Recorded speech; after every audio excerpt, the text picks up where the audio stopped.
सद्दाम हुसैन की जब हुकूमत आती है तो सद्दाम हुसैन दो चीज़ों से बड़ा इंस्पायर होता है। एक चीज़ थी हिटलर, सद्दाम हुसैन हिटलर को अपना आइडियल मानता था, और दूसरी चीज़ थी इज़राइल।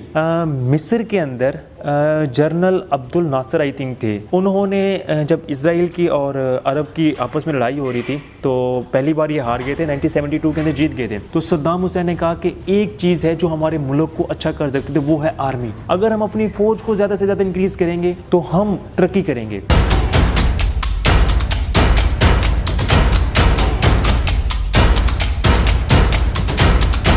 अब इस तरह हुआ कि सद्दाम हुसैन ने ये फैसला किया कि हम अपनी फ़ौज को बढ़ाएंगे। अब फ़ौज को बढ़ाई, 1979 के अंदर इनकी अपनी हुकूमत आ गई। लेकिन हैरानगी इस बात की है कि 1980 के अंदर सद्दाम हुसैन ने जंग छेड़ ली। अब जंग किससे छेड़ी? ईरान से। अब यहाँ पे बड़े इंटरेस्टिंग सवाल उठते हैं कि ईरान से आखिर सद्दाम हुसैन ने जंग क्यों छेड़ी? अब तक कि सद्दाम हुसैन की इतनी कोई पावर भी नहीं थी, 1 साल बाद हुकूमत ज्वाइन की और जंग छेड़ दी। अब जंग के 2 रीज़न थे। पहली रीज़न ये थी कि एक इलाका था, सल्तनत उस्मानिया जब टूटी थी तो पहले वो इलाका था ईरान के पास, लेकिन जब इराक आज़ाद हुआ तो इराक वाले लोगों ने ये कहा ये इलाका हमारा है, ईरान का नहीं है। वहाँ पे इलाके पे वो सारी के सारा पानी का इंतज़ाम था, समंदर था आई थिंक, और ये इस इलाके पे कब्जा हुआ। यानी वो चाहते थे कि हमारा इलाका, वो चाहते थे हमारा इलाका हो।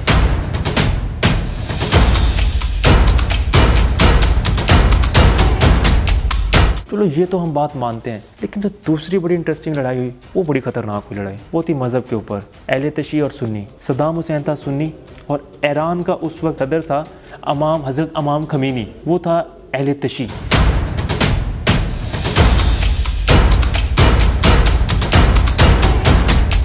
अब जब आपको पता है ना कि जब लड़ाई होती है अहले तशी और सुन्नी की, बड़ी जाने नुकसान होता है, और नुकसान मुसलमानों का होता है डेफिनेटली।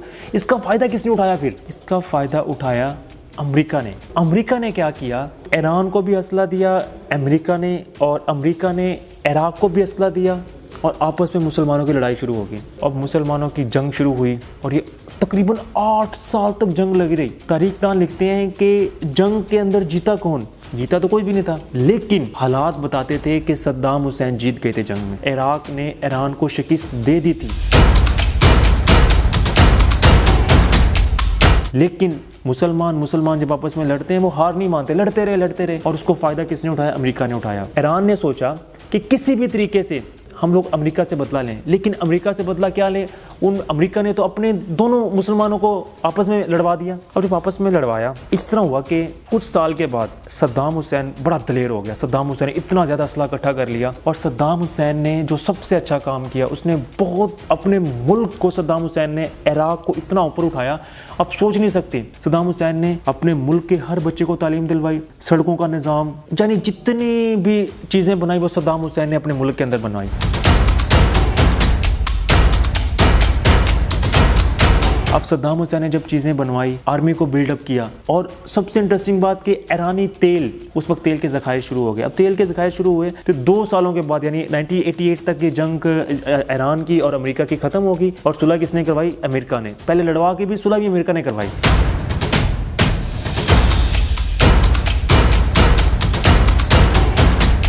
1990 के अंदर आई थिंक सद्दाम हुसैन ने क्या किया? कुवैत से जंग लड़ ली। अब कुवैत से जंग क्यों की? ये बड़ा इंटरेस्टिंग सवाल उठता है। आप लोग मैप देखें, इराक और कुवैत जो है ना, एक सीधी लाइन बाउंड्री जा रही है। सल्तनत उस्मानिया जब टूटी थी, जो सल्तनत उस्मानिया टूटी थी, जो फॉरेन के लोग थे, जो यूएसए के लोग थे, अमेरिका के जितने भी लोग थे, उन्होंने खलीजी रियासतें बना दी थी। कुवैत हो गया, अर्दन हो गया, बहरीन हो गया, इसको खलीजी रियासतें बोलते हैं। ये पता नहीं किसके इलाके। इराक जो था, सद्दाम हुसैन कहता था कि ये जो कुवैत का इलाका, ये हमारा इलाका है, ये आपका इलाका नहीं है। सद्दाम हुसैन जो था, यहाँ पे बड़ी उसने थोड़ी सी हरकत भी की, क्या पता, अल्लाह बेहतर जाने।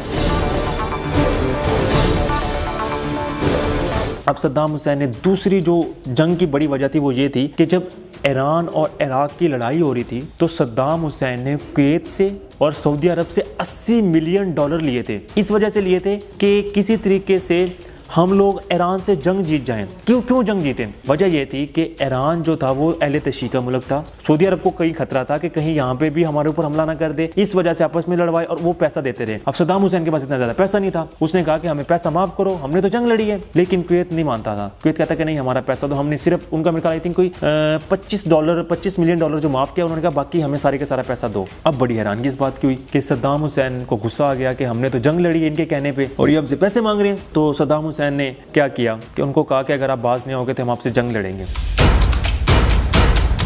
तीसरी सबसे बड़ी वजह जंग की ये थी कि इराक की उस वक्त माशियत बहुत कमजोर हो रही थी, यानी तेल जो था, कुवैत ने सबसे ज्यादा तेल निकालना उस वक्त शुरू कर दिया, अमेरिका को देना शुरू कर दिया, जिससे इराकी तेल बिकता नहीं था। तो सद्दाम हुसैन को इस चीज़ का बहुत गुस्सा हुआ कि उनकी सारी की सारी माशियत तेल थी। अब सद्दाम हुसैन ने क्या किया, उनसे जंग लड़ ली। अब कुवैत से सिर्फ 3 दिन के अंदर फतह कर ली। 3 दिन, इतनी सद्दाम हुसैन ने अपनी आर्मी को बिल्डअप कर लिया था। कुवैत को किस वजह से फतह किया कि पहले ईरान और इराक जो था अमेरिका का साथ दे रहे थे, अमेरिका जो था इराक का साथ दे रहा था सद्दाम हुसैन का। तो सद्दाम हुसैन ने सोचा कि शायद अमेरिका इस बार मेरा साथ दे। अमेरिका ने सद्दाम हुसैन से दुश्मनी कर ली। उसने कहा कि आपने जंग क्यों लड़ी, हमने तो आपको कहा नहीं था। अब इस वजह से सद्दाम हुसैन के अमेरिका से इख्तलाफात पैदा हो गए। अब जब अमेरिका से इख्तलाफात पैदा हुए तो सद्दाम हुसैन अमेरिका को वाक़ई दिखाने लग गया। कहता है कि तुम कौन होते हो हमारे मुल्क को बताने वाले कि हम किससे जंग लड़े।